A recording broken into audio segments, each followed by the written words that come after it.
Welcome to Rebels of the Heart, Andrew Sykes. It's a pleasure to have you on here with us today. It's fantastic being here. Thank you. I'm a fan of your t-shirt and your show, so I'm doubly thrilled to be here. Thank you. We'll have to make sure that you get some swag to represent the brand, and we'll go from there. But yeah. So first off, I'll start with an easy question. Tell us a bit about your life's journey. It's been a fascinating one. I mean, your accent alone tells us something, and what I know of what you're doing in the world. I think just hearing your story as you articulate, not the way you see from the biography, but the actual story of your life, Yeah, how that pertains into being a rebel with a heart. I think it'll be fascinating for the audience to hear. thank you. Well, my story begins where I was born in South Africa, and I had the good fortune of being born white in apartheid South Africa. Mm, Which I have to say was the very, very lucky side to be born on, considering the amazing difference between the childhood I had, which was very privileged. I mean, my family were of mediocre means. I'm the youngest of 8 kids, wow. but I had a great childhood. Yeah. And 20 miles away in Soweto and in other black townships, kids my age were going through hell Mm, and back. And so that was an interesting thing to grow up in that environment where we were isolated from the world. The press was closed down. And so I didn't know what I didn't know. yeah. And I started to travel internationally at age 21 and saw like, this is the way the rest of the world works. And I've been living in this crazy system of apartheid. It was a real eye opener and Yeah. frankly, very confronting for me. Yeah. So that's informed a lot of how I think about diversity, equity, and inclusion as an adult, how I try to run my businesses. But it didn't have much to do, I'll have to say, with my professional career, because I started my career as an actuary of all things, because I have a love for mathematics and problem solving, and it seemed like a good career. But I very quickly started my first business at age 21 and spent a decade in South Africa building a health and benefits consultancy. Mhm. And then about a decade in, I had this really curious conversation with my board about the impact we were having. And we had been, luckily, the right place at the right time, had a wonderful impact, grown our business, but I didn't have any metrics that we were making a difference to people's actual health. There's a difference between ensuring someone's health and improving their health. Yes. I might say, and I'm in that camp, that sometimes insurance doesn't do us any favors because it gives us a safety net that maybe gives us a license to behave badly. Yeah. But that led me to the choice to come to America, which is at the time naively thinking America is the place where I can learn how to build effective wellness programs. The second layer of naivety was I said, where is the problem biggest? And I chose to go to the epicenter, which at that time was Texas, and in particular Dallas. Yeah. And it was a humbling experience to learn, like, you don't always go where the problem is biggest, because sometimes your solution isn't most welcomed. But that was then, and things have changed significantly in America. And I spent about a decade in the US and globally building health and wellness programs and Yeah. really getting clear about the problem with the way that work is designed in the first place.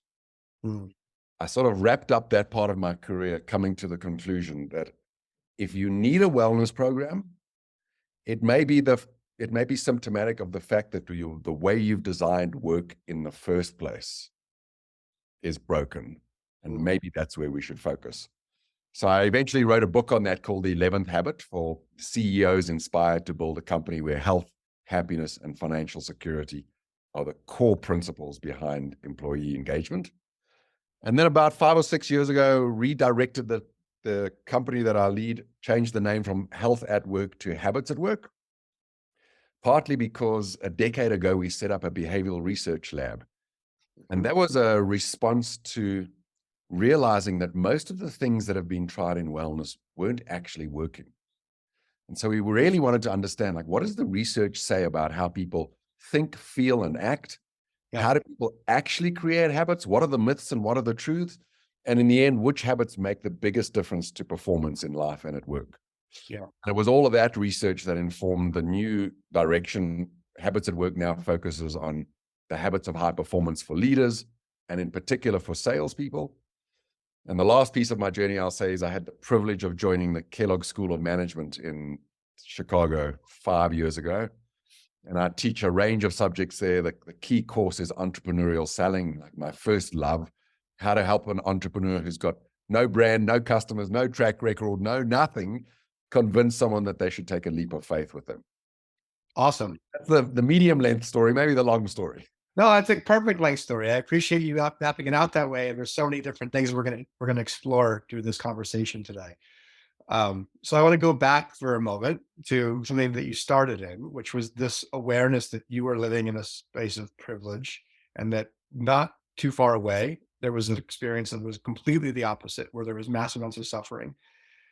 I'm curious, did you have any awareness of that as a kid, that that was happening? Like, as you talked about being kind of isolated in that environment, like, did you have any knowledge that this was like, or was it literally that you were living in two different realities, even though you were so close in proximity? And there's a reason for me asking this question, but Yeah, it's a really good question, and I've reflected on it a lot because my remembered experience is that I was oblivious to it all. yeah, And what I've had to look inside myself to ask and answer is like, were you just ignoring it? Were you ignorant? Or were you just a product of this environment? Because it wasn't far away. And I'm sure I know for a fact, there were many more people who were conscious of it, at work at it, sort of trying to improve themselves through it. I was just going through life as a happy-go-lucky kid who loved playing sport. yeah, In my early 20s, I started to feel what I think can best be described as privileged guilt. Like yeah, I was on the right side of a racist, nasty regime. I did nothing about it, didn't think about it much. And so it led me to really question, thinking about Stanley Milgram's experiments, which I'm sure you're familiar with, of how good people can end up doing bad things. I'm like, I was in the middle of that. yeah, And so it's had me ask myself this question as an adult: yeah, where am I not seeing what's going on? yeah, What can I do about it where I see injustice, even and especially when I'm on the lucky side of that? yeah. So thank you. That was the intuition I had. That was your experience. So what, when, or what prompted you to quote unquote have this awakening moment of just seeing this and feeling this, and just your awareness of it, and all of a sudden saying, "There's a new way for me to." I mean, I know you mentioned global travel, but and maybe that was part of it. But where did it finally, especially since you now have some awareness, or maybe had even an unconscious awareness of it? But then when did it become conscious, and when did you? Yeah, Yeah. And, I wish I could say it was a moment where I suddenly realized and it all became clear, but I yeah, think the reality is it was a process. process. Yeah, And I will say international travel was a big deal in that because I had not gotten on an airplane before I was age 21. yeah, And when I did, I'm like, what? There's a whole world out there. This is amazing. And one of my earliest experiences was in London at Hyde Park. There's a yeah. part of Hyde Park, Beautiful. Speaker's Love it. Corner, Yeah, where anyone can literally get on a soapbox and yell about things. And I remember yeah. watching this really well built, like bodybuilder, but so articulate black man Mm, talking about apartheid. And there were two young South Africans in the audience around him who were sort of arguing back. ah, And it was the first time I saw this argument so articulately expressed on the other side, because I'd only ever heard the sort of government view on it. And I was really moved by that experience. And it left me, I have to say, shaken, realizing what was it? What did you hear? What did in that conversation? What was it that kind of, because I, obviously I can actually visualize this experience for you. So what was it that you felt in that moment that you heard? Yeah. for the first time, I felt complicit Mm, rather than a bystander. And what I saw for the first time was like the harm that apartheid had been doing, and that it persisted because, as the famous quote said, good people were doing nothing. mm, And so it left me kind of shaken that I had no idea what had gone on in my country. And probably you knew more about what was happening in South Africa, living in America, than I did living 20 miles away from. yeah. I often talk about Hector Peterson because he's very famous in South Africa. He was the first kid murdered in the 1976 Soweto riots. I was 5 at the time. I remember it poignantly because it was my favorite birthday. And so I always contrast, like I was having this idyllic birthday, and he was out protesting the fact that he was being forced to learn in a language that he didn't grow up in. And as a result of that protest, got shot and killed that day. He became an icon in that, and the sort of genesis of the Soweto riots. Yeah. Many people say that was the beginning of the end of apartheid, but let me be clear, that was 1976, and apartheid was finally dismantled in 1994. So it was a long, slow dismantling. And I had not heard his name, I don't think, before I was maybe 19 or 20 years old. Wow. Now, I don't know whether I could have or should have, but it certainly just didn't come to me in the milieu of media that has you learn things by osmosis. Yeah. Well, thank you for sharing this experience so openly, right? Just and so really, I can tell there's still emotion for you around this. Like I can actually feel that. It's fascinating. Now that you had this awareness and you took, you, for lack of a better term, chose to have responsibility in shifting your interactions with the world and your experience with that, and bringing on these causes that I know that you're doing. And we'll come back more to the present. How did that shift the way that you started interacting in the world and in your business? How did that inform kind of the next couple of decades? Because it was a process, as you described, going through, and how you then moved through, you're going back and starting a business, and how that changed you being in that environment, building a company kind of in the post-apartheid time, and having this acknowledgement of this awareness of two different realities. Yeah. Well, the truth of it is that the first business I built, I was ruthlessly focused on building a business in the model that I was taught and didn't know any different from. You might describe it as like the traditional hierarchical, almost fear-based driven business. I was a tough boss, focused on growth, not at all costs, but very much focused on that, while all of this was happening in my personal life. So when I came to America, it all sort of come together, and I realized there's a different way of running a business and a different way of being a human. And so I would describe my now nearly 20 years in the US as being a series of experiments in how one might run a business where humanity is at the core and profits are the result, not the other way around. Which is the entire basis of Rebels with a Heart, and that's the whole concept we're talking about. So we're going to come back to that in a moment, but I want to keep following this thread because I find it really fascinating, and you're leaning into it, which I really appreciate, and being so open with the audience.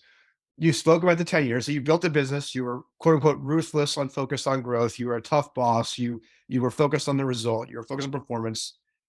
Independently of that, some point through the decade of building that company, which was very successful, you talked about this awareness about impact. Why did all of a sudden this was pre you moving to America, pre you seeing another version of how to approach business? Why all of a sudden did you suddenly start caring about impact? Yeah. Also probably more of a process than a light bulb moment, because about 3 years before I left South Africa, I got really inspired by the work of Kaplan and Norton around balanced scorecards. So I built for my business a very detailed balanced scorecard of what's driving value and employee or staff turnover, customer turnover, net promoter score, profitability, all these things. And it got me curious about what are the metrics for success that drive value in a business. And that naturally led to the question of, well, of course, the impact you have on customers. But if there was a light bulb moment, it was the realization that my customer had always been employers, and that all I really cared about on their behalf was, were their employees getting more cost-effective health insurance, not what the insurance actually making a difference, or were they getting healthier, or was anything else that they were doing making a difference to their health. And so I started to look at like the science and literature on employee engagement and performance. And the more I looked at that, the more obvious it is that health insurance does not insure health. Almost to the contrary, and something else is needed. And that's what led me to the question of impact. And as I say, the DNA of my business wasn't built to care about that impact. So it would have been a big ship to turn, or as I chose to do, I wanted to come to America to, in theory, learn how it's done. So you sold that company prior to coming to the US? Is that part of the journey? Yes, I had partners in that business that they continue to run it. It continues to be a successful, growing business. I think they themselves have got much more interested in health and wellness. You may not know this, but South Africa is a one of the more innovative companies when it comes to insurance and wellness design. So I learned a lot there, as it turns out, that was Yeah. useful for coming to the US. But I think all countries, because I've worked now in maybe 27 countries around the world, it's a universal struggle figuring Yes. out how to design companies that fill people up rather than use them up. Yes. So coming back, you're going to keep following the thread. Yeah. Why Dallas? Why was that the epicenter of where you came and started to try to crack this code, if you will? Okay. Because I struggle to get the actuarial DNA out of my way of thinking. So I can only describe it as an act of idiocy, because I was sitting in Johannesburg and I said, America's a big place. Here are my criteria. Top 10 city where there are a lot of expensively insured, unhealthy people who will be, waiting for me with open arms. Yeah. And so I narrowed it down to Texas. I originally chose Houston. Uh-huh. But having spent 3 days there, I didn't love it. And I had one good friend who had worked with me in South Africa in Dallas. And so we went there and started the business together in Dallas. And I loved my time there. But I also learned so much about how Americans think. Yeah. That was different for me, and confrontingly different, because I grew up on American TV. So I came to America very cocky, thinking, I know how this is done. Like, I know these people. They're my people. As it turns out, for a South African, the American way of thinking is more foreign than you expect. Yeah. Because the language is so similar. We both speak a similar version of English, that it was surprising to me. And I'm not sure I can articulate all those differences, because now I consider myself American and I think like an American. Yeah. But I still notice some of them. Share a few of them, though. Just share like a couple, maybe the top three that were kind of. Number one is the level of directness. In South Africa, people are very direct in their language, their approach to business, what they'll say and what they won't say. There's much less veneer of politeness than I found in America, especially in the South, which is known for being very polite. I think the second thing is the approaches to business. As ruthless as I was in running my business in South Africa, I found that a lot of American businesses prioritize profits over almost everything else, which is amazing to me, given how wonderfully rich and lucky we are in this country. Yes. And maybe the third is the way we go about thinking of productivity. Because it's no surprise that America is rated as the most productive country in the world, but we also seem to conflate productivity with hours spent on the job. And so I think we may be both the most productive and the most burnt out nation on the planet. Yes. And I think that's a sad state of affairs, because all these experiments in 4-day work weeks and working smarter, not harder, are very compelling. Yes. And I hope for America that we can figure out how to remain competitive without the costs. So thank you this is such a fun conversation because it's flowing so naturally. I mean, like you're just guiding it perfectly. So that goes to the next question, which is, okay, back to where the last things that you said during your story, is there a better way to work? What's the fundamental issue for how we work and how that intersects with health and well-being and wellness? And this model of looking at a different way, or looking at human first design for creating healthy businesses and flourishing. How are you now? How is that process of building a health at work into the conversion of habits at work into where you are now? How talked about how that's kind of all formed in your thinking and in your action with that fundamental question or challenge that we're all working on. Not all, but so many people in the Rebels community are working on. Exactly. I think it has been 3 roads that have come together. Yeah. One is some personal experiences, one is a bunch of research, and the third is a set of experiments. So I'll start with the personal. It goes back to 1995, which is an otherwise insignificant year, except for one key event, which is it was the first year that South Africa was allowed back into international rugby. Apartheid had just been dismantled. Nelson Mandela was newly formed as the president. There was a lot of nervousness in that country about the risks of civil war. And I, for one, was not confident we'd get out of it without a civil war. And then I got invited to go to the final. South Africa was playing New Zealand. Yeah. And I happened to be seated next to someone who is one of my very best friends in Chicago today, but we were absolute enemies in business at the time. And so two things happened at that game. Number one, we became the best of mates, friends, as we say here, Yeah. mates in Yeah. South Africa. And Yeah. the second thing is, like, when we won, that whole 90,000 group of people was just like ecstatic. And it was the first time in my life I ever saw black men and white men, because it was mostly men at the game, not entirely, but black men and white men hugging. Mm. Like, what is this? I've never seen that before. And it was the first moment I felt like, A, South Africa had a chance of solving apartheid peacefully. And Mm. B, I realized, man, if you can find something that people can love and celebrate and support together, which I think was the extraordinary wisdom of Nelson Mandela, you can bring people who are otherwise enemies together in record time. Yeah. So that had me asking the question through my professional career, like, how do you get people to come together around a cause? And so I've experimented with a lot of different models for running my business, how we might put employees first. Now, one of the things I do at Habits at Work for people who've been with us for a year is we invented something called the Uniquely You clause, which is a part of their contract that says, Derek, what is one thing that's really important to you in your life that no other employer can or is willing to do for you that we might be able to? It's not money, it's not benefits. Like, based on who I am and who our team is and who we know and what we can do, make the biggest ask that you can. Because I think if you can find a way to serve someone's life, Yeah. you get back what you really want, which is the loyalty and commitment from their life. Yeah. So those are some of the micro experiments along the way. And in Brat Lab, we did a lot of research on these different models of running businesses. You know, some that are experimented with by companies like Zappos and others.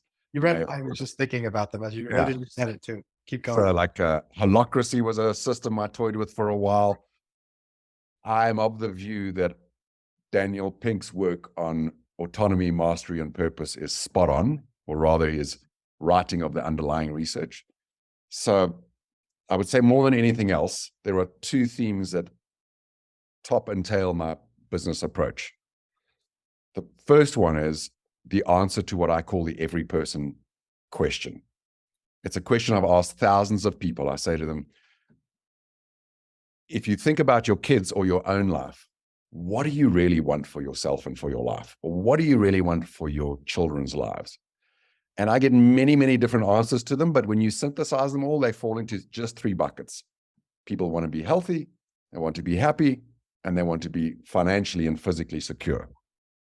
So at the base of business, I think if an employer can attend to those three things, so that every day you leave a little healthier, a little happier, and a little more financially secure versus the opposite, which is the norm, you're streets ahead of everyone else.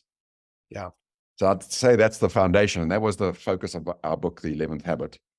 And the top of it is this, I might say, extreme approach to autonomy. Because I think if you find good people and you're going to align them around a purpose, the best thing you can do is get out of their way and let them do their magic. Yeah. And maybe if there is a connection, I am one of those people who loves giving and receiving feedback. It's my drug. I think it is the genesis of genius. I believe that the willingness to give, receive, and integrate feedback is the difference between people who have years of experience but aren't that very good, and people who are a couple of years in but are extraordinary. Mm. That's a quote for the social media feeds later. So we'll make sure we put that in there. So there's so many we're going to go down now at this part of the conversation. But before we do, I would love to hear a couple of examples of when you ask that question of your team and people that you work with about what could we give you in your life that would create that sense of unity in your work together and your life purpose together. What are some of the answers you received to that question? Yeah, that's a great question. I'll give you just a couple of examples. One example is one of the team members said, I really want to travel and see the world. And so any opportunities that came up, and we're a live training and facilitation business, so there's a lot of them. Any opportunities for travel that came up, they were at the top of the list for them. Basically the dream, I want to see the world. A second is we had someone on the team several years ago who was really passionate about a walk that he did every year in support of his military career and fallen comrades, and we were a sponsor of that event. Along the same lines, going back into happy, healthy, financially secure, right? We're going to come back to the last piece. How how are you equipping leaders and companies you're working with now to really prioritize that? As going back with the ethos of being a rebel of the heart and action oriented, what are you doing to move the culture, move the businesses, the organizations that you support, the organizations you lead into that direction? Is it true that employees in your company leave each day healthier, happier, and more secure? Or is it true that they're leaving some of that at the door as the price of being a part of your company? If you can figure out how the habits that drive those kind of things can be part of the culture, I think you're a long way towards having employees be happy in the corporate sense of the word. Lovely. Yeah, when it comes to financial security, that's one of, being an actuary, a recovering one, that's one that's really close to my heart, because I'm amazed that we live in America and still have like 9 out of 10 people going to retire in a position that won't leave them able to continue in the same lifestyle. In fact, much worse. Yes. I had the privilege of working in Singapore for a couple of years, and it's the polar opposite from that. Yeah. And many people say, well, it's a small country and you can do things there that you can't do here. But, we could do in America things like having compulsory minimum retirement funding from employers and employees so that no one had to retire less than financially well. Yes. And we can offer people protection from life's risks as part of the bundle. But I think we've become so obsessed with cash versus protection that sometimes we maximize people's short-term enjoyment and we leave it to the government or them to figure out Yeah. what happens when they leave us. Well, so that's another interesting question, right? I mean, back to the concept of habits. How that 'cause that's a part of, so there's systemic changes and things that we can do to your point, but it still comes back to individuals and how do we actually support individual people to develop the awareness, the skills, the access, the intention setting, if you will, that some of these we're talking about to bring that into their own lives, and then how do employers like ourselves and others make that investment and support people to do that effectively? Yeah. Well, I think the first thing to say is all of our research showed that health, happiness, and financial security is largely a function of lifestyle choices and habits rather than genes, good luck, or income. Yeah. Wealth comes from good habits rather than from high income.